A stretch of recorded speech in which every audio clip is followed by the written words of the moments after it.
Ansiedad y agotamiento es el tema que vamos a tocar el día de hoy. Buenos días, bienvenido. Gracias, Doc. buenos días. Qué gusto Gracias. tenerte aquí. ¿Van de la Gracias. mano o hay quien puede tener ansiedad y hay quien puede tener agotamiento? Se dan las tres Las cosas. tres. Se dan las tres cosas, pero partimos, la medicina china nos enfoca muy diferente a la alopatía en todas las situaciones emocionales, porque depende de la condición de movimiento, de calor, la estabilidad del yin y el yang. Okay. En la mayoría de las emociones que tienen mucho movimiento hay un exceso de yang. El yang que nos da calor y el calor que nos da movimiento. Entonces, comúnmente nosotros queremos a un paciente ansioso bajarle el estrés, pero no vemos todo lo demás de su estructura. Entonces, sí hay que bajarle el estrés, pero hay que quitar lo que le está provocando el estrés. No nos vamos a la situación ambiental o económica o social, o eso sí, no. Sino que nos vamos a ver qué cosas puede controlar el paciente para que pueda evitar esos excesos de calor, esos excesos de movimiento. Partimos de los dos órganos más importantes en cuanto a la producción de calor, que es el hígado y el corazón. Entonces, ¿qué es lo que sucede con el hígado? Hacemos corajes. Ay, no, Entonces, no es cierto. ¿cómo nos Me pone? estás Sí, espiando. siempre. Eso Andamos muy tranquilos por va la vida. acumulándose. Sí, claro. ¿Sí? ¿Qué es lo que sucede con el corazón? El corazón nos maneja la distribución de la temperatura en todo el cuerpo. Entonces, si ese corazón está muy caliente por situaciones emocionales también, ahí es donde está el problema. A eso le agregamos la alimentación. Entonces, estamos metiendo calor por medio de las emociones, por medio de un mecanismo natural del organismo y por medio de la ingesta de alimentos que estamos manejando. Para la medicina china, la situación emocional, todas las situaciones emocionales, un aproximado de una tercera parte, tanto de la producción de la enfermedad como de la solución, es la alimentación. Entonces, si nosotros, por ejemplo, consumimos exceso de harinas, las harinas ¿qué nos dan? Calor. Entonces, nos afectan el hígado, le dan calor al hígado, le dan calor al corazón y nos ponemos así. Y se vuelve un círculo vicioso, ¿Qué? porque más ansiedad, más quieres harina, más el hígado, más el corazón. Exactamente. Okay. Lo vemos muy claro en los niños. Sí. A un niño le damos alguna bebida endulzada en la noche y ya que horas ya lo no dormimos. durmió. Y tú ya que tampoco. horas lo dormimos. Sí. No duerme claro. toda la familia. Sí. Entonces es muy claro ese tipo de alimentos, también los alimentos que son estimulantes. ¿Cómo como cuáles? Puede ser la cafeína, puede ser la cocoa, en cualquiera de sus variantes. ¿Los refrescos de cola?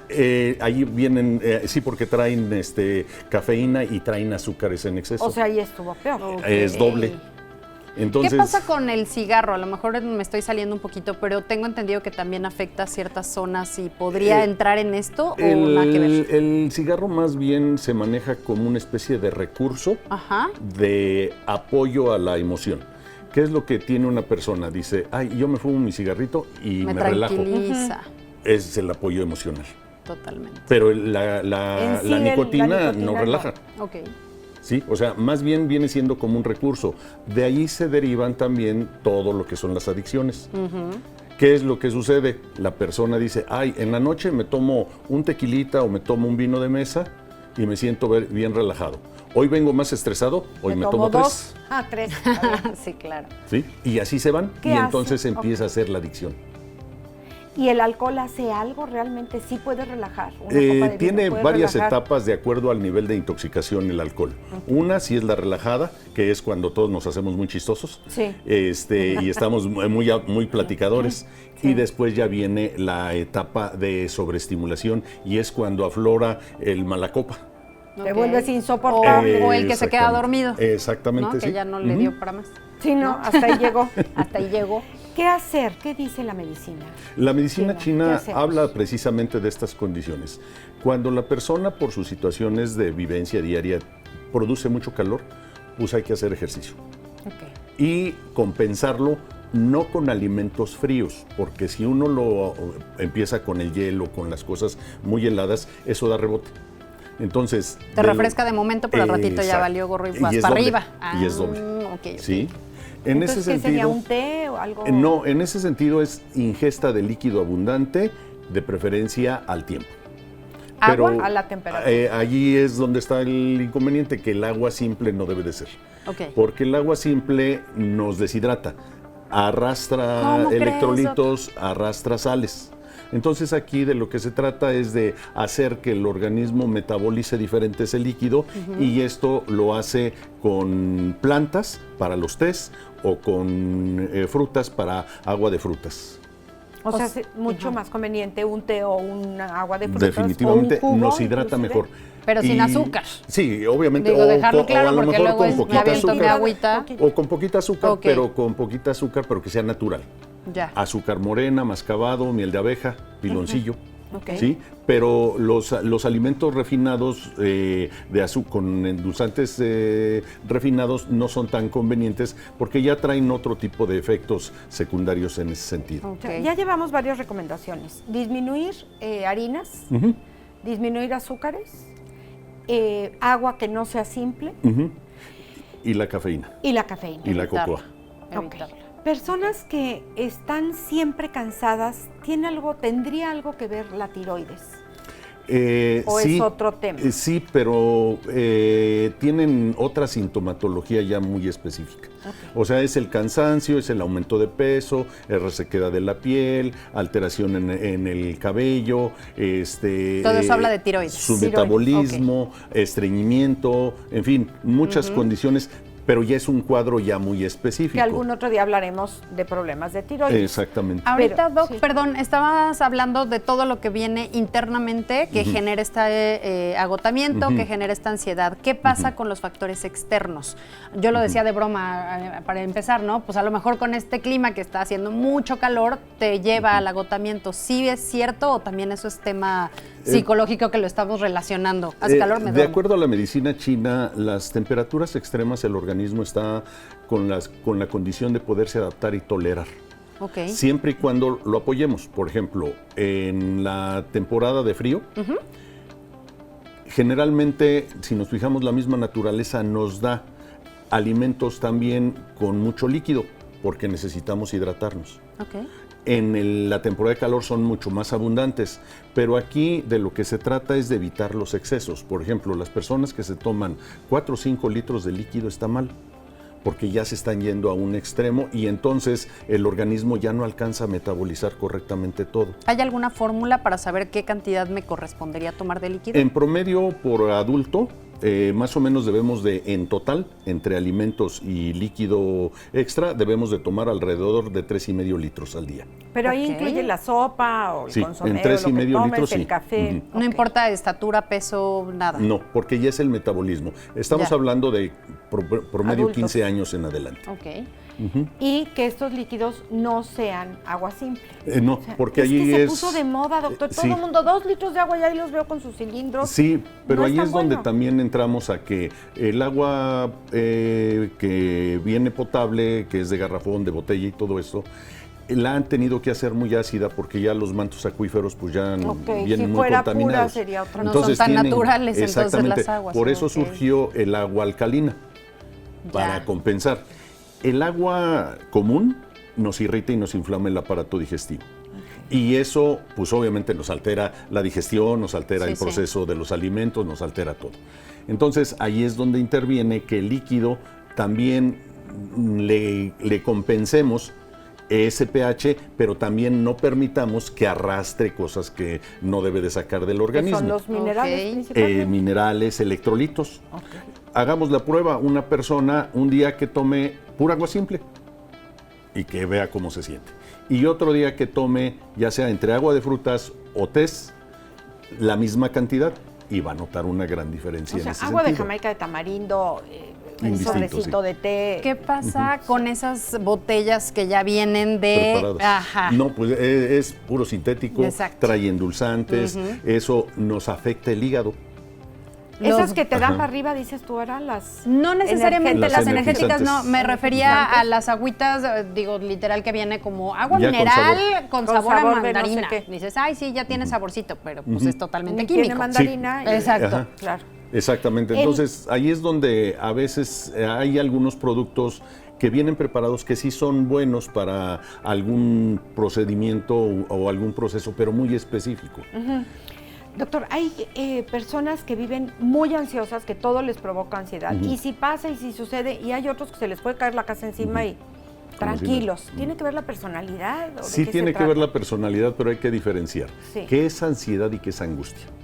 Es diferente. Totalmente diferente. Claro. La angustia es la persona que está siempre futureando, La que preocupona. utiliza el easy. Y si no sucede, y si sí pasa, y si va a ser, Pero y y si si no va a ser. sucede, ya estoy preparada, Doc. A veces. No siempre, A ok. A veces. Ok. Y los que tienen ansiedad son los pacientes que no pueden estar quietos, que no calientan lugar, como decían las abuelitas. ¿Sí? Que, por ejemplo, en una conversación entre dos personas, es el promedio de 3 a 5 minutos que estamos sin movernos, poniendo atención. Literalmente el cuerpo no se mueve. No se mueve. O sea, estamos quietos. Exacto. Ok. Y las personas ansiosas No pueden. no duran arriba de 5 segundos sin estarse moviendo. O mueven una mano, o mueven un pie, O o tienen se un acomodan, o Un movimiento. cambian de posición. En fin, esa es la ansiedad. Ok. Y esa es una ansiedad, esa es una condición de una sensación personal, individual, que no pueden estar quietos. Eso es precisamente lo que provoca el tener mucho calor interno en el cuerpo. Y de ahí después Porque eso vendrá da el movimiento. agotamiento. Y exactamente, de allí ya viene el agotamiento. Ok. Doctor Mario Ruiz, muchísimas gracias. Que puedan hacer una cita a todos los ansiosos. Ya lo estoy viendo marcando así con una ansiedad impresionante. 442-215-3691. Sí, a sus 215-3691 en el Hospital Gracias, San José. Ahí Consultorio 502, estás. Torre 3. Muchísimas gracias. A sus órdenes.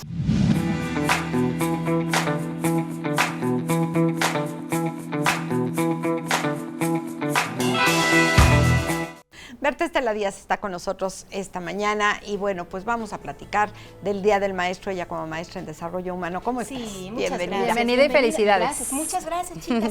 Pues felicidades a todos los maestros y maestras que nos están sintonizando, que nos ven a través de la televisión, súper contenta en esta vocación, profesión ya de tantos años, fíjate, 30 años llevo dando clases.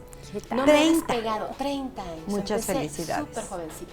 Muchas gracias. Y eso de verdad, y tengo que decirlo, es una maravilla tener profesores como tú, maestras como tú. Ay, Tuve muchas la fortuna de gracias. ser alumna tuya en el certificado que tuve y de verdad que es maravilloso el poder aprender de gente, y lo decía hace ratito, de personas que tienen el conocimiento, sí, evidentemente, pero que tienen esa facilidad de compartir, de desglosarnos situaciones que pueden ser a lo mejor complejas y más hablando en temas emocionales, y que contigo, mi querida Berta, y no porque estés aquí, pero de verdad aprendí demasiado y sigo aprendiendo de ti, así es que Ay, qué mil hermosa. felicidades Muchas por gracias. esta fecha. Es y no por cierto. nada tantos años. Tantos años, ¿verdad? Ya se ve la experiencia, digo. Pero Sí, además claro. para los El maestros es colmillín. una satisfacción enorme poder transmitir los Ay, conocimientos, es maravilloso. ¿no? Porque hablamos de felicidades, pero ¿cómo se siente un maestro? Muy honrado. Fíjate, Amelia, qué bueno que hacen este comentario porque el maestro ha sido una figura muy importante a lo largo de la historia. Realmente, antes, en los años de hace mucho, el maestro era considerado una persona para irle a pedir opinión, pedir consejo. Se veía como una figura incluso, por ejemplo, entre los aztecas como uno de los más sabios, junto con los ancianos. Los ancianos, de hecho, eran los que ejercían esta función docente, ¿no? Por así decirlo. El oficio, la vocación, tiene que ser algo como que nace desde que somos muy pequeños. Yo me acuerdo que con mi papá lo ponía a que me escuchara mis clases, ¿no? Y él, mi pobre padre ahí escuchando mis peroratas. Pero era como yo me preparaba para mis exámenes, ¿no? Sí. Y entonces él era alumno y ahí yo me empecé a dar cuenta de algo. Cuando tú explicas algo a otra persona, lo entiendes mejor. Por eso es que ya cuando uno va avanzando en el área de especialidad en la que uno ejerce la docencia, ya te sientes más segura, ¿no? Ya no te da tanto nervio, ya preparas tu material, lo expones al alumno y ya le agregas también de tu experiencia de vida, no para contar lo que me pasó a los 15 años, ¿verdad? A veces es útil, pero también como para hacer esa conexión, Claro. que muchas veces no se consigue entre el conocimiento, entre la teoría y la práctica dinámica o el ejercicio que surge afuera. Por eso esta vocación de verdad es tan bonita, tanto tiempo ahí ejerciéndolo. Fíjense que los maestros ejercemos un impacto en la sociedad.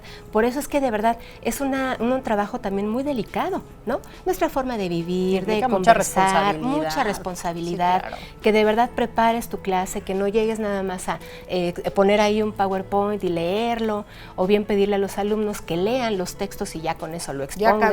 Ya acabé de dar la clase. Pues, no, por Dios, muy importante. Yo tenía un maestro que decía, cuando das clase te expones, ¿no? Y claro, estás parada ahí en medio de un grupo, enfrente de un grupo, dirigiendo las participaciones, vas ahí acomodando. Yo, por ejemplo, doy clases de desarrollo humano, híjole, doy teoría, pero también aprendes a contener cuando hay emociones que de repente se desbordan, ¿no? Porque además tiene que haber una coherencia, Berta Estela, no puede ser que tú digas, vamos a hablar de honestidad o de lo que tú quieras, es que hay que ser honesto, por ejemplo. Y luego sales de ahí y te cachan en la movida, y eso sucede con políticos, con todos los que son figuras públicas que están expuestos a la vista de todo el mundo. Así es. Un maestro no nada más es preparar la clase, dar la clase, sino tener una vida coherente. Sí, una vida coherente. Es como estar en congruencia con, yo le llamo una filosofía de vida. Tú no puedes ser docente, o sea, dar clase y quitarte el puestecito o la bata, ¿no? Y irte a la vida de forma como, ¿qué será? Como un poco, decía mi papá, disoluta. Como, o sea, que no te fijas pues por las cosas, ¿no? No es un uniforme que te pones, ¿no? Todo el tiempo lo traes. Así como platicábamos hace 8 días de las mamás, ¿no? Ahora es lo mismo. La docencia la traes en el corazón. Vamos a ver hoy muchas publicaciones en Facebook, en Instagram, que habla del corazón del maestro, ¿no? Que somos apapachadores, que fíjense, somos figuras a las cuales los alumnos acuden para pedir consejo. Luego son las primeras personas a las que acuden, y los papás son los últimos en enterarnos. Fíjate, ahora, por ejemplo, en etapas de vida como la primaria o la secundaria, los niños ven a la maestra o al maestro como una figura de autoridad, pero también como un padre o una madre. Por eso es que luego hay tanto problema, porque es que esta maestra me cae gorda. Pues claro, si te recuerda a tu mamá, ¿verdad? Pero también en la parte de la transferencia positiva se da esta parte de que yo a ella le confío más cosas que a mi mamá, o me acerco a ella, y ahí es muy importante como docente quedarte en tu lugar de maestro, sin embargo, acoger a ese chico que te está buscando, ¿no? En el caso, por ejemplo, yo que soy maestra con pedagogía sistémica también, no me toca ser mamá de mi alumno, ¿verdad? No que muchos maestros lo dicen, no podemos. No se debe, claro. Tu labor es tomarlo, darle su consejo, acompañarlo, abrazarlo, contenerlo, pero dirigirlo a los papás. Claro. Oye, esto que ya me contaste a mí, ya se lo dijiste a tus papás, ya tu mamá está enterada. Es lo mismo en la terapia cuando atiendes a adolescentes, ¿no? Pero cuando eres maestra, muy ubicada en tu lugar. Yo te acerco a tus padres, les platico, si me das permiso, yo puedo fungir como intermediaria, pero nunca ser mamá otra vez, ¿no? Mamá postiza. Imagínense nada más, ¿cuántos hijos tendríamos? Claro. No, está durísimo. ¿Se imaginan? ¿Qué pasa con la discreción en caso del maestro? Debe ser discreto, o sea, no puedes contar la vida de tus alumnos y menos de tus pacientes, está prohibido, entiendo yo. Así es.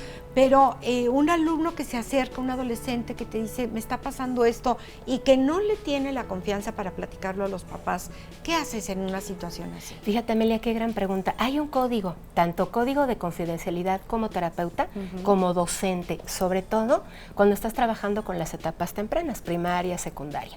Hay cosas que yo les decía a los chicos, mira, hay situaciones que me puedes contar y que yo, mira, aquí tumba, no sale nada. Pero hay 3 o 4 cosas en las que si tú me cuentas voy a tener que abrir el pico. Por ejemplo, si estás pensando en algún asunto de quitarte la vida, tu vida corre peligro, yo te abrazo, pero inmediatamente buscamos a mamá o a papá, ¿sí?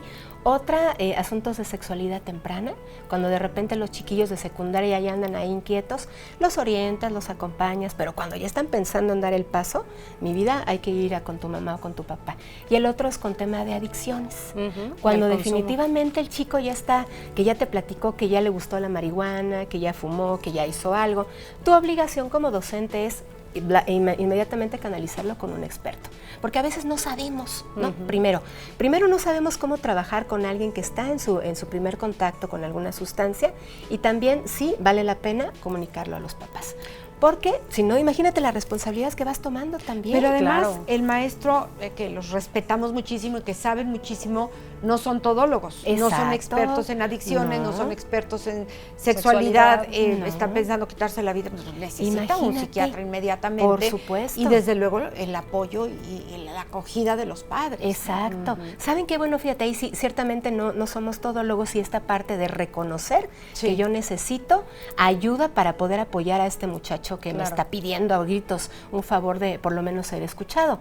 Si yo no sé qué hacer, inmediatamente en las escuelas está el pedagogo, el trabajador social, el orientador, el psicólogo, por supuesto, que no fungimos como terapeutas, pero sí como primeros puentes, como en este asunto de intervención en primeros auxilios emocionales, ¿no? Pero tú como docente, ojalá que desarrolles una presencia, ¿no? Ahí estás con él, lo sostienes, escuchas, no te derrumbas, y entonces ya después tomas una decisión para poderlo encaminar al mejor espacio. Claro. ¿Qué pasa ahí, tomando estos ejemplos que mencionas, Berta, si ya el alumno llega, comparte cualquiera de estas tres situaciones, tú haces lo correspondiente con papá, con mamá, con directivos, en fin, y ese acercamiento con papá, mamá, resulta que pues te das cuenta el porqué de la situación, y papá y sí. mamá no hacen absolutamente nada.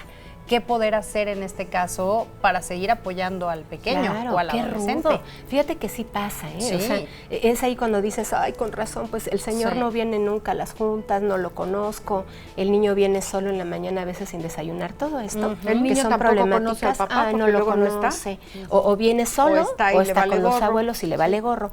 Fíjate que ahí hay instancias, pero aquí el asunto es que tú como docente sepas como este caminito, ¿no? Primero, la contención, ok.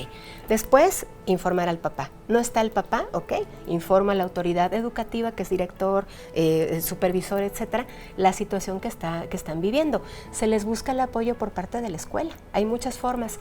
Si esto no avanza, hay que buscar un adulto responsable en la familia, ¿no? Aquí en Querétaro les platicaba yo, me topé con que muchos abuelitos se hacen cargo de los hijos, Sí, muchos tíos, demasiados. muchísimas familias están conformadas así. Entonces, tú les llamas, no va la mamá 3 veces, ¿no? Pues a ver, ¿quién en tu casa puede venir, mi amor? Porque si no, ya no puedes entrar. Es como irles poniendo como ciertas trabas para que el niño pues entienda que necesita ante su situación un apoyo que tú no puedes darle solo. De verdad, el docente no podemos contener todas las actividades ahí dentro de la escuela porque ni siquiera tendríamos oportunidad. Claro. Y entonces Ni debe. ir pasando, ¿verdad? Ni No debemos, debe. porque Claro, hay no es su- instancias. no es su función. No es. ¿Saben qué sucede? Que muchos maestros me han tocado en consulta. Con este tema de abrazar tantos alumnos, luego se andan enfermando. Enfermedades propiamente de maternidad, por ejemplo, asunto de senos, asuntos de útero y demás, porque es como adoptar más hijos de los que tú Y podrías asumen tener. una responsabilidad que no les Que corresponde. no nos toca, Amelia, Qué imagínate. bueno que los están consultando, pero no tienen por qué cargar con los problemas. Exacto. Imagínate de toda una escuela. Toda una ¿Cuándo puede escuela. entrar la autoridad, no sé, municipal, gubernamental, el DIF, en algunos Fíjate casos? que, por ejemplo, en casos de abuso, cuando Sí. ya está confirmado, en casos donde ha habido, pues incluso violaciones o abuso dentro de la familia, por ejemplo, entre los hermanos, asunto de consumo de sustancias en la casa, donde los papás aparentemente ya se dieron cuenta, pero no están interviniendo, Ajá. y por supuesto en casos donde los papás tengan por ahí algún trastorno mental de la conducta, en donde no puedan hacerse cargo de los hijos. Es importantísimo esto. Si tú como docente nos estás escuchando, bueno, hay muchas instancias que te respaldan cuando te llega un alumno con todas estas Y que también eso problemáticas. forma parte de la responsabilidad como docentes, tener esta Exacto, información por hacia dónde supuesto, acudir y saber cómo. y qué hago. Exacto. Claro, así es Tu que pues, directorio bueno, mi salvavidas, directorio, ¿no? claro, hay que tenerlo. Directorio Claro. ¿A quién lo salvavidas, por llamo? supuesto, sí. ¿Saben qué? En trastornos de alimentación, que ahorita ya no me han llegado tanto, pero hubo una temporada, Uy, se pusieron híjole, de moda. estuvo súper de moda, o sea, niñas que estaban en su perfecto peso y se sentían gordas. Entonces, pues tú las escuchabas, las acompañabas al baño, platicabas con ellas, pero el asunto ya de una intervención hace falta un especialista. Totalmente. Entonces, por favor, maestros, pues ahí un poco de humildad para reconocer cuándo tenemos que llevar, Hasta dónde acompañar puedo y hasta dónde puedo Y hasta llegar. dónde no puedo. Y hasta dónde ya no Berta puedo. Estela, muchísimas gracias. ¿En Mil dónde podemos gracias, localizarte? con mucho gusto. Y muchas felicidades. Ay, muchas gracias. Tomo esas felicitaciones con mucha alegría. El 442-378-2016, un mensajito de WhatsApp, ahí estoy a sus órdenes. Felicidades, maestros. Muchísimas Felicidades. gracias. Panorama geopolítico mundial. ¿De qué se trata esto? De la ENES, de la Escuela de Estudios Superiores ENES Juriquilla. Viene con nosotros Abdiel Hernández Mendoza, él es profesor e investigador. Tema interesante, vamos con él.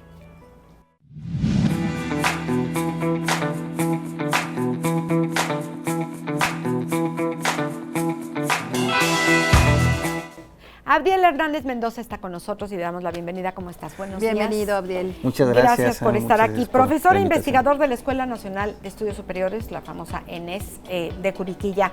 Creo que es un tema muy interesante el que vas a tocar, esto de panorama geopolítico mundial, que habla de qué, de conflictos, ¿por qué se pelean los países? Bueno, se pelean por muchas cosas. Sí, caray. ¿no? Y si me permites primero darle un abrazo a mis colegas docentes. Por favor. Y muchas felicidades. muchas felicidades, muchas gracias.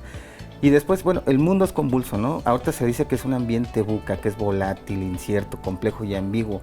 Nos podemos levantar y desde lo que fue la pandemia hasta ahora las cuestiones que tienen que ver con el cambio climático. Lo padecemos aquí en Querétaro, los calores impresionantes que estamos viviendo, y todo eso trae consecuencias geopolíticas, porque necesitamos recursos, necesitamos agua, pero no solamente el agua, ese es uno de los recursos ahorita, digamos, más evidentes. En su momento fue el petróleo, pero hay otros que ahorita, por ejemplo, para quienes nos siguen en redes puedan seguirnos por estos dispositivos, son necesarios, como el manganeso, el tuxteno, la colombita, el tantalio, todos estos minerales que algunos de ellos van a ser denominados por el Departamento de Energía de Estados Unidos como recursos crítico-estratégicos.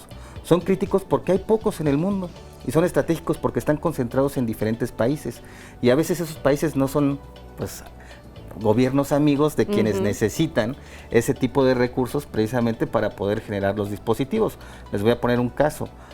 China concentra el 37% de las reservas de recursos de tierras raras a nivel mundial. Y China no es como tierras raras, que son minerales que en estos momentos se necesitan, por ejemplo, para producir las nuevas pantallas táctiles, para generar semiconductores y otro tipo de dispositivos. Digo, se apañan, como ¿no? se dice, ¿no? Sí. Se apañan de esas tierras, agarran parte importante, toman parte importante de esta... Es que realmente están en su territorio.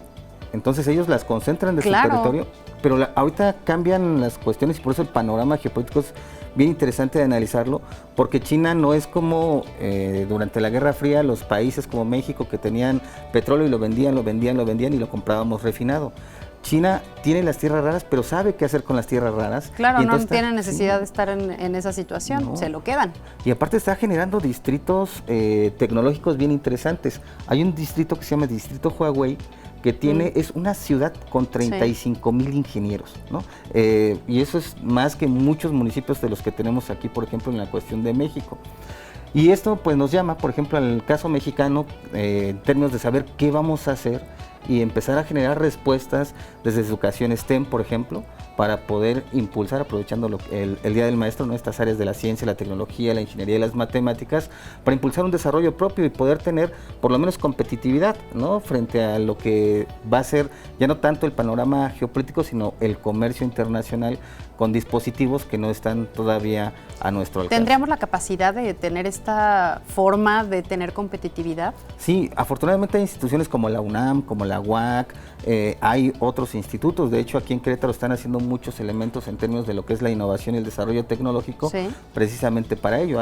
Aquí, pues ustedes lo saben mucho mejor que yo, es un clúster industrial, pero no solamente es un clúster industrial, está la cuestión aeroespacial, la cuestión médica, y todo eso tendría que conjuntar, digamos, en un amplio sentido, a pues sumar esfuerzos precisamente para generar iniciativas, sobre todo de innovación tecnológica en nuestro país, ¿no?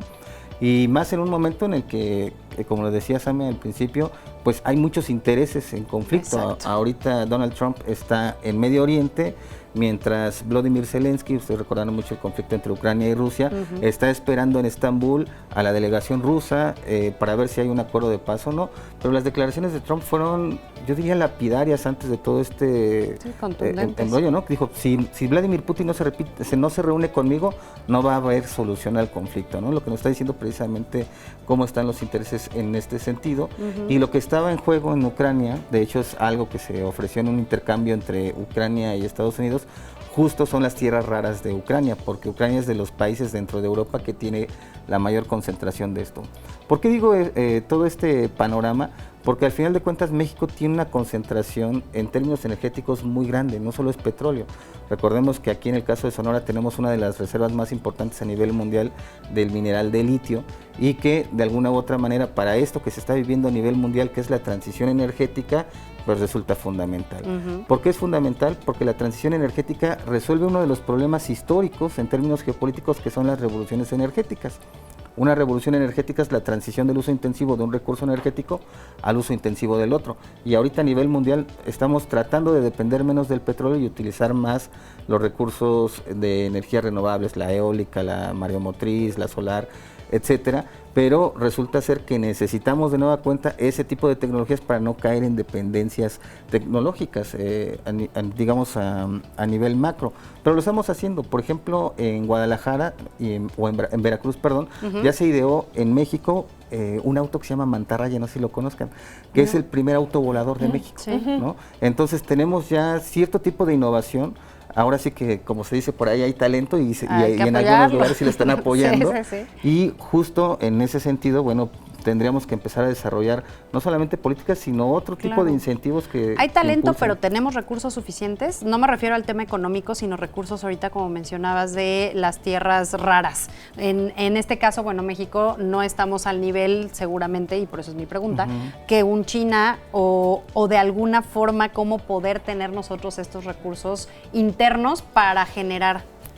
Sí, bueno, esa es una pregunta fundamental. De hecho, por ejemplo, en la cuestión satelital nosotros tenemos muy poca tecnología, porque pese a que tengamos una gran cantidad de recursos estratégicos aquí en el país, porque sí los tenemos, ¿no? Manganeso, aluminio, de hecho somos una de las productoras de plata más importantes a nivel mundial, tenemos oro, y otros minerales muy importantes como el litio, e incluso en algún momento fuimos a una de las potencias petrolíferas más importantes a nivel mundial.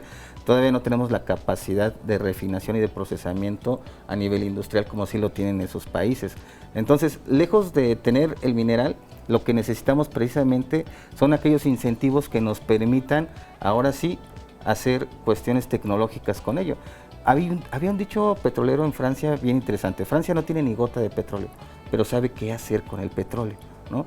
Entonces aquí lo importante es qué vamos a hacer con esa capacidad de transformación, de refinación, más allá de pues venderlo, como se dice, en bruto, ¿no?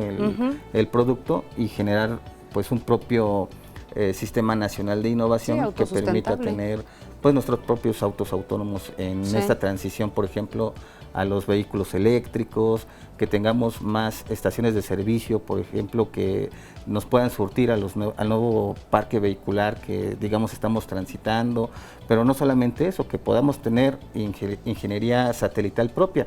En la Inés Juriquilla, por ejemplo, está desarrollando eso. Tenemos una carrera en ingeniería aeroespacial, que es una de las más socorridas, por cierto, y que les invitamos, ¿no? Tienen que ver nuestra oferta, porque muchas de ellas impactan precisamente al desarrollo tecnológico del país, que es algo que necesitamos, porque lo que estamos justo es una carrera tecnológica. ¿Y por qué digo esto? Porque a lo largo de la historia hemos transitado en diferentes revoluciones industriales. Ahorita estamos en una revolución científico-tecnológica que tiene que ver con la inteligencia artificial, el Internet de las cosas, biotecnología, nanotecnología, ciencia de materiales, etcétera. Y en cada revolución industrial y revolución científico-tecnológica es la oportunidad para todos los países del mundo de, digamos, a lo mejor no superar, pero sí por lo menos equilibrarse en términos tecnológicos. México tiene esa posibilidad porque desde aquí están desarrollando muchos programadores de código, desde aquí se están generando muchas de las tecnologías que quedaron paradas en la década de los 70. Teníamos un ingeniero mexicano, Arturo Rosenblatt, que trabajó en su momento en el CIMBESTAB, que estaba desarrollando la cuestión cuántica y la cuestión computacional desde México. Nada más que justo como lo dices, se acabó el apoyo y ya no pudieron seguir en ese sentido los desarrollos tecnológicos del país, porque el talento existe, hay mucha fuga de talentos, muchos de nuestros grandes ingenieros están en Europa, están en Estados Unidos, y justo en todo ese contexto nos hemos estado desarrollando y necesitamos hacer algo precisamente frente a lo que está sucediendo en el mundo.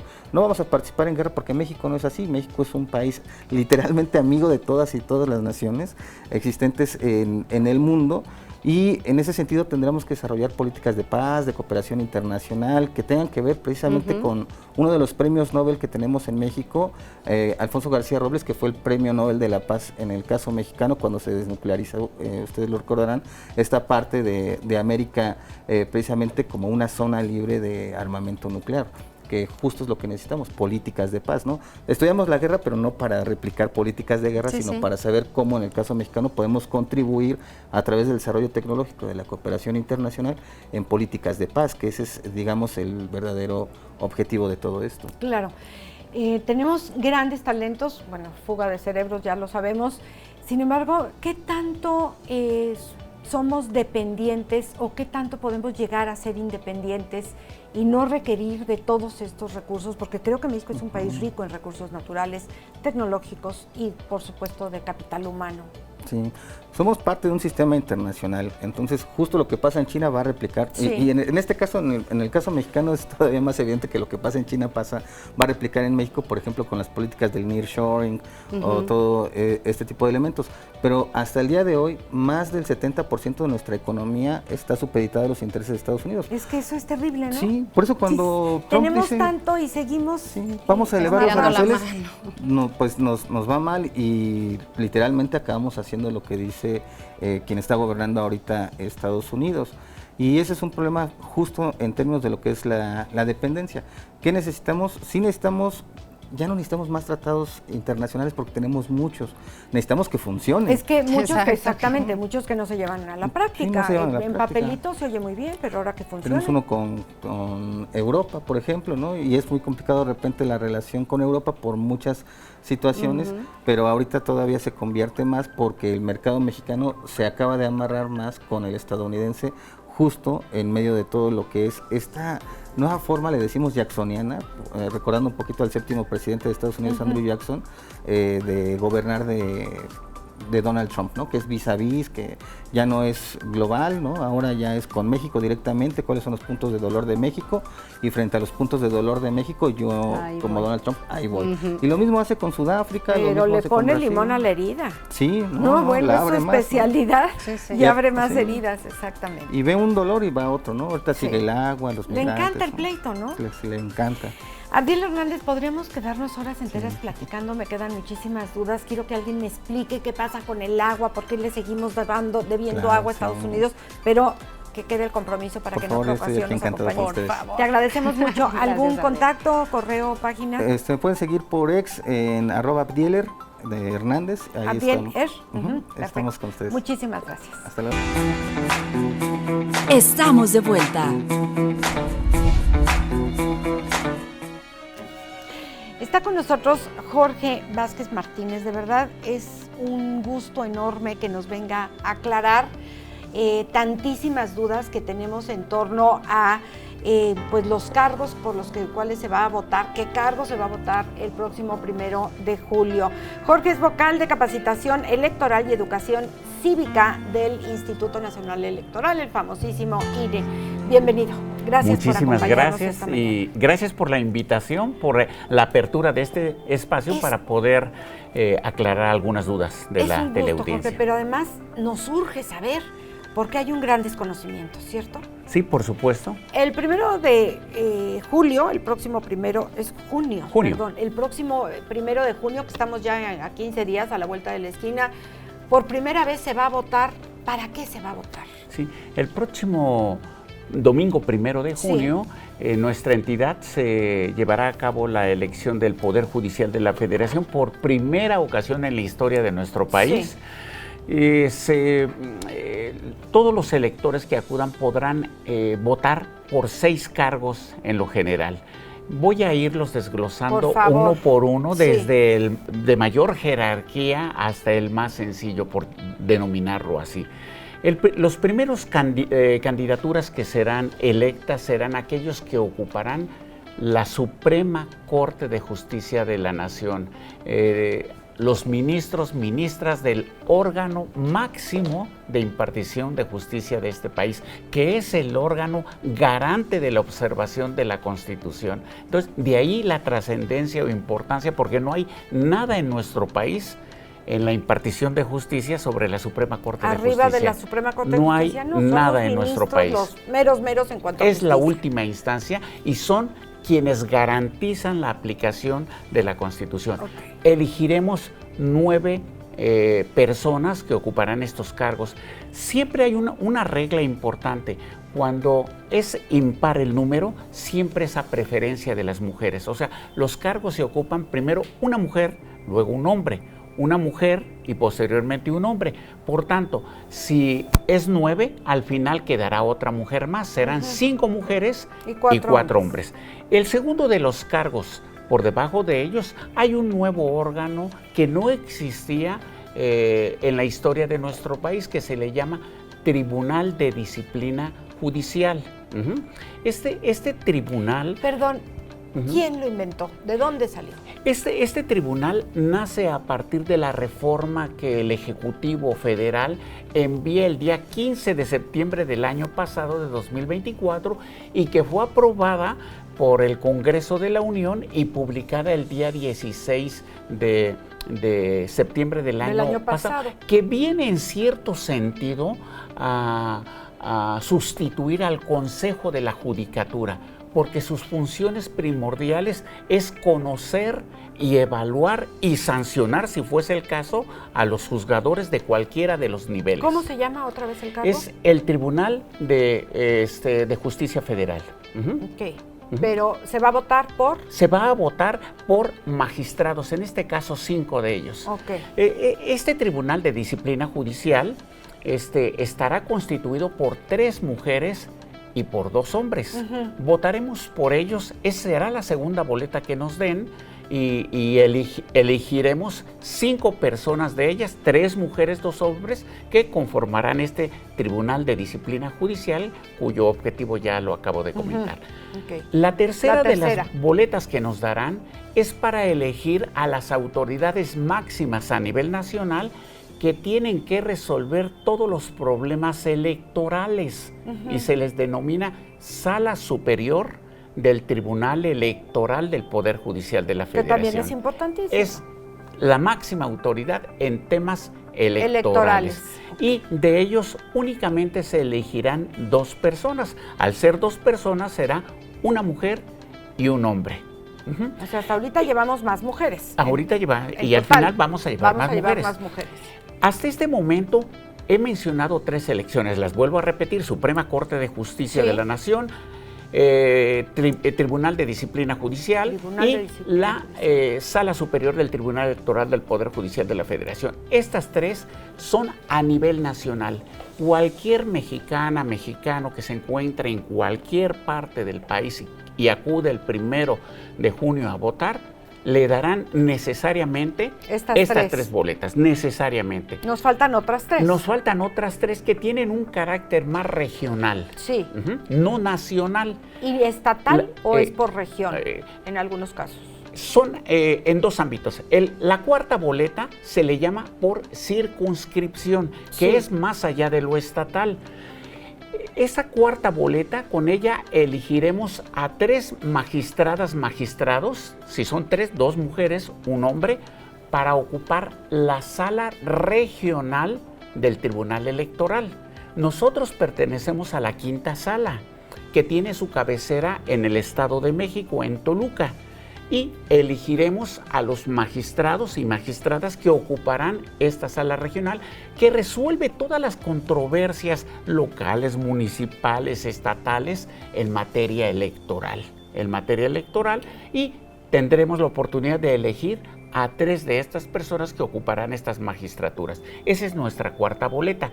Luego paso a la 5ª y 6ª boleta, que únicamente tiene aplicación en Querétaro. Lo que es Querétaro, nada fuera de Querétaro y nada menos que Querétaro, es la totalidad de Querétaro, y se les denomina, a la 5ª boleta elegiremos a los magistrados de circuito, a los magistrados de los tribunales de circuito de la entidad.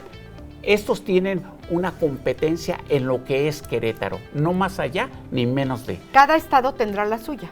Cada estado tendrá sus propios magistrados, pero no necesariamente empatan con la geografía de la entidad.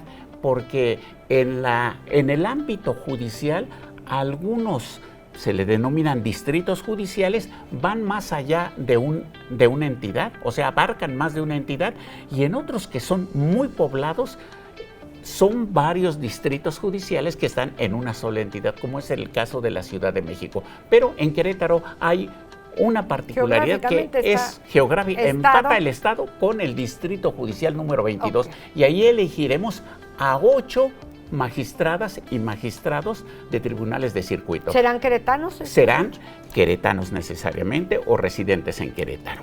La sexta boleta se les denomina para elegir a los jueces y a las juezas de distrito, de los denominados juzgados de distrito, que propiamente su ámbito de competencia también es Querétaro, y elegiremos a 8 personas para ocupar, tanto de tribunales colegiados de circuito como de juzgados de distrito, serán 4 mujeres y 4 hombres. Si hacemos una cuenta de los 9 ministros de la Suprema Corte de Justicia, de los 5 del Tribunal de Disciplina Judicial, de los 2 de la Sala Superior, de los 3 del Tribunal de la Sala Regional del Tribunal Electoral, de los 8 de Tribunal de Circuito y 8 de todo, sí, nos dan 35 candidaturas que tendremos que elegir. O sea, nosotros en 6 boletas tendremos que emitir 35 votos. La suma de los que acabo de decir son 35. ¿Podría yo comentar algunos aspectos prácticos para no dejar, como lo dicen popularmente, con el ojo cuadrado a las personas? Voy a decir aspectos muy prácticos. La ciudadanía, que lo primero, los invitamos a que participen en esta elección, y voy a hacer un preámbulo muy interesante. ¿Cuáles son aquellos factores o cuáles son aquellos temas principales en la vida de cualquier ciudadana o ciudadano? Son temas que tienen que ver con la vida, son temas que tienen que ver con nuestra libertad y conservarla y garantizarla, libertad de pensamiento, de expresión, de tránsito. Son temas que tienen que ver con nuestra familia, con nuestro trabajo, con nuestro patrimonio, con nuestra diaria, seguridad.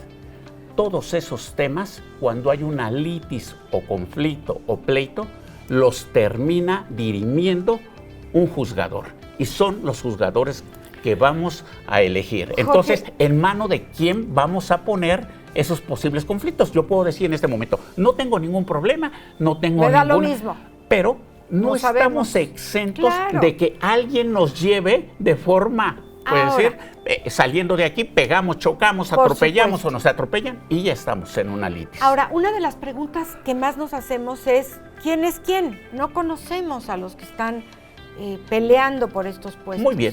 En razón de esto quisiera hacer unas puntualizaciones. Sí. La primera de ellas, el Instituto Nacional Electoral ha creado un micrositio llamado Conóceles, para que todas las personas, voy a decirlo muy sencillo, en cualquier buscador de internet señalemos la palabra Conóceles INE y nos dirigirá directamente a un micrositio donde encontraremos la totalidad de los juzgadores a nivel de candidaturas a nivel nacional. Vamos a encontrar ahí cómo piensa cada uno de ellos. O sea, ¿por qué voy a votar por A y no por B? Sí, encontraremos aspectos muy importantes. Lo primero de ellos está dividido en 3 grandes segmentos. El primer segmento está para conocer a estas personas. Ingresaremos Querétaro, nos presenta todas las entidades, señalo Querétaro y en Querétaro me señala por estas 6 boletas. Ajá.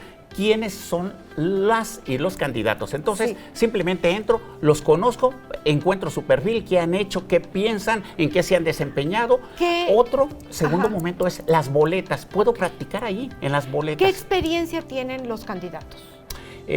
Aquí depende. ¿Hay de todo? Hay de todo, hay de todo. Si a mí me dijeran, yo voy a ser muy práctico, les voy a decir, si quieren, como en un examen de opciones múltiples, empezar a descartar por quién no votaría.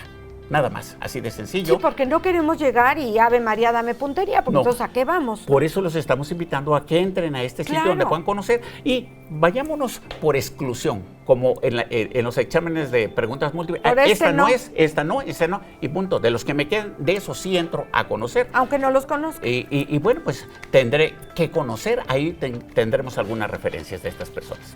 Pues ahí está, que entren a la página. A la INE. página del INE, conóceles y ahí encontrarán toda la información y también en tercer momento dónde estará ubicada la casilla donde podrán participar. Eso también es importante, sí, estos las tres casillas. aspectos, conocer los candidatos, conocer las boletas y practicar. Y la casilla está en nuestra credencial, Sí, como siempre. en la sección, en la cabecera de la sección tendremos 1,378 casillas el día domingo 1 de junio. En todo el estado. En todo el estado de todo el Querétaro. estado. 1,300, pues sí. 1,378. Sí fue mucha chamba. Claro que Jorge sí. Vázquez Martínez, muchísimas gracias. Estoy para Te servirle. agradecemos muchísimo y nosotros continuamos con este tema, drenaje linfático. Vamos a ver.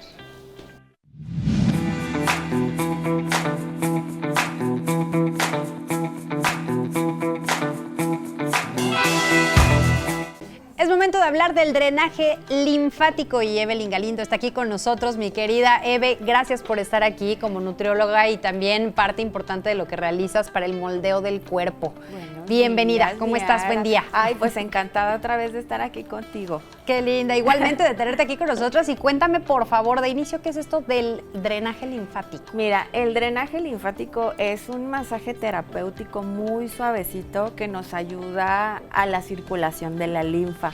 La linfa es un líquido que tenemos en el cuerpo Ajá. que ayuda a transportar desechos metabólicos, toxinas en general y también células inmunitarias.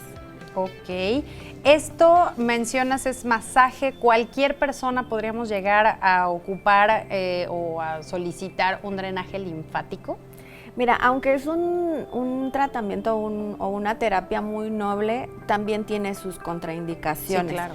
Digamos que también en infecciones agudas está contraindicado, en insuficiencia cardíaca, en diferentes tipos de cáncer. Digamos que sería cuestión de una valoración clínica, que es lo que hacemos acá en My Aesthetic Zone, en mi clínica, que es valorar primero la condición clínica del paciente para saber si es candidato o no a este tratamiento. Pero si tú, por ejemplo, padeces de inflamación crónica, retención de líquidos, ya ves que uno se siente hinchado, de repente te hinchas y inflamado. dices, ay Diosito, no sé si es el calor, si que no me senté o estuve al revés mucho tiempo sentada, ya no Sí. sabemos ni por qué, pero estás hinchada. Pero estamos hinchados, o por algún tema hormonal, por ejemplo, o alguna cirugía. Ya. Mucho se da en cirugías plásticas, que se requiere un drenaje linfático, un drenaje de líquidos también para mejorar el proceso inflamatorio. Ok. ¿Qué hacen en este masaje? ¿Cuáles serían estos beneficios que mencionas con respecto a la linfa? Uy, nos ayuda primero que nada al sistema inmunitario. Ok. Ajá, como a reducir o aumentar las defensas del cuerpo. Es que el sistema linfático es como cualquier sistema del cuerpo, como el digestivo, como el circulatorio, nada más que se nos ayuda como a liberarnos de todos los desechos. Entonces, Ok. hay veces que por ciertas circunstancias ese sistema se congestiona, se tapa. Entonces, el masaje nos ayuda como a darle ese empujoncito, ¿no? Si no está circulando de buena manera, pues ese masaje nos ayuda como a promover esa circulación. ¿Puede ser riesgoso si no se da el masaje adecuadamente? Ahorita me ubiqué en un drenaje literalmente de cañería, pues, haciendo como justo este eso. comparativo, pero el que no se sepa hacia dónde está la salida podría obstruir más en algunas zonas, me imagino. Sí, si no se hace con la técnica correcta, porque son ganglios que tenemos en en varias partes del cuerpo, digamos que son las coladeritas. Exacto. O sea, está como digamos, en la circulación, pero llega como a las coladeritas, ¿no? Entonces, si esas coladeritas no se destapan de manera adecuada, pues se congestiona más, ¿no? Exacto. Y también hay que saber para dónde se tiene que dirigir o qué técnicas hay que utilizar, porque, por ejemplo, no es lo mismo utilizar una técnica de drenaje linfático para una inflamación que para un postoperatorio, ¿no? o para un embarazo, que hasta cierto punto hay veces que los médicos lo recomiendan, hay veces que no se puede, Claro. pero también ya es Pero dependiendo esto de la paciente. acabas de tocar un punto súper importante, no es nada más de que, ay, lo escuché, se me antojó y voy a hacerme mi masaje, es que sea que realmente hay un seguimiento médico que te esté indicando el que requieres este drenaje. Sí, sí, Ok. sí, con la técnica adecuada. Ya nosotros como terapeutas definimos las técnicas, ¿no? Porque hay muchas técnicas o muchos tipos de masaje, pero ya decidimos o definimos ahí, de acuerdo a la valoración, cómo se va a trabajar o cómo sería el protocolo. Ujú. ¿Qué se siente teniendo este masaje? Porque a lo mejor mencionabas, es un masaje muy ligerito, muy Sí. suavecito, en fin, pero al estar destapando la cañería, literalmente, ¿qué pasa en nuestro cuerpo? ¿Qué es lo que sucede como pacientes? ¿Qué vamos a sentir? Te vas a relajar porque es un masaje muy suave, no es nada doloroso. Te vas a relajar. Hay personas que hasta se duermen en la Ok, terapia. qué rico. Ajá. Mejora mucho la hinchazón, sobre todo de las piernas, que es en donde más, sobre todo como mujeres, nos inflamamos más, y también nosotros trabajamos mucho tiempo sentados. Lo vamos a ver en la ropa, incluso en las medidas. Podemos Después del reducir masaje hasta ya medidas. hay reducción de medidas. Sí, porque como nos desinflamamos, nos compactamos, hasta Ok. podemos reducir medidas. Bueno, hay una técnica también especial como que es para más dirigido a lo estético, Ajá. que es un drenaje linfático de moldeo también. Ajá, también se puede usar en la parte estética y pues ayuda muchísimo. Pero si te desinflamas, te drenas, así te compactas bien delicioso. Se escucha muy rico, y sobre todo el hecho de saber los beneficios, porque no nada más es por un tema estético, que bien sí va a existir, Sí. pero en cuanto a salud es importante hacernos este tipo de masaje de drenaje linfático por situación de salud. Sí, porque descongestiona. Ujú. Y ¿Con también qué frecuencia aumenta- podríamos tenerla?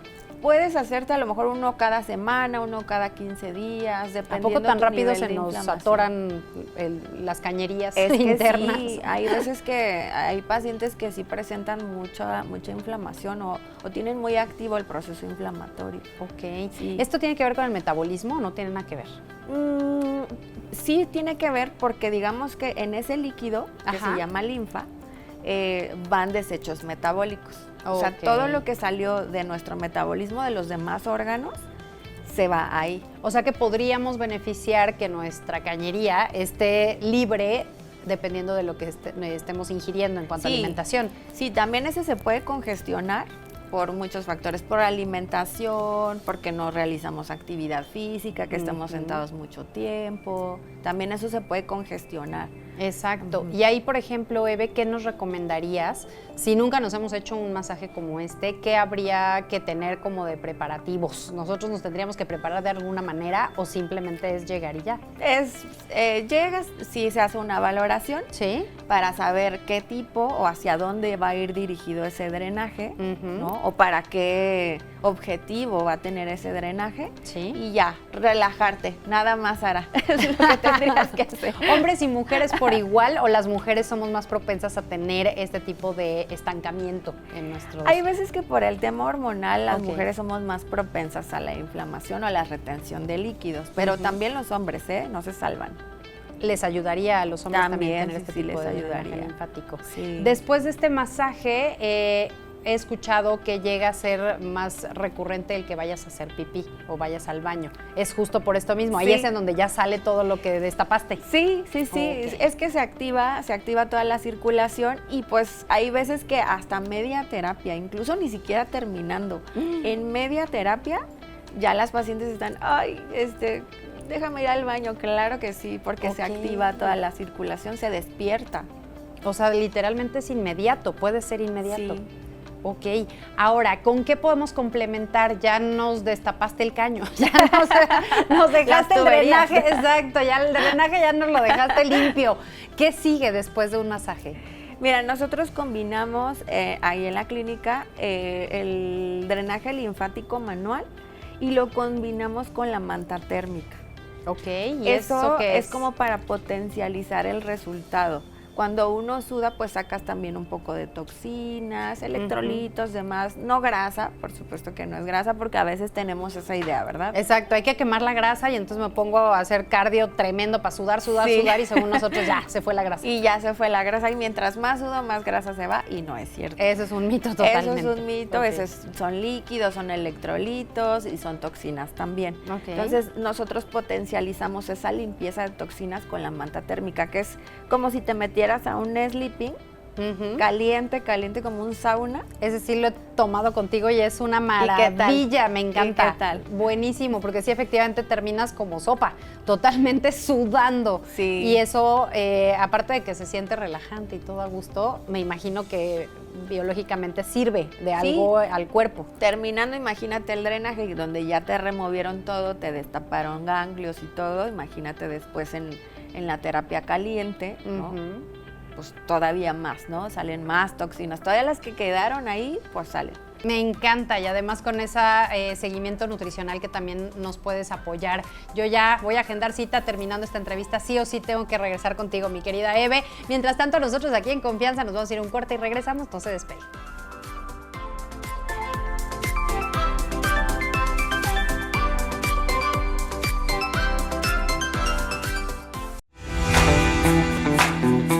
Estamos de vuelta. Bonito viernes chiquito, disfrútenlo y obviamente también recordarles nuestras redes sociales. A mi querida Amelia Cove la encuentran como En Confianza con Amelia y una servidora como Ara Rangel Oficial. Disfruta tu jueves. Muchísimas gracias, gracias a todo el equipo que hace posible que este programa llegue hasta ustedes y todos los que nos siguen, de verdad, muchísimas gracias. Para ustedes trabajamos y lo hacemos con muchísimo gusto. Los esperamos mañana en punto de 8:30 de la mañana aquí para seguir platicando muy en confianza. Lindo jueves. Gracias por tu sintonía. Te esperamos muy pronto para seguir platicando aquí en Confianza. Hasta pronto.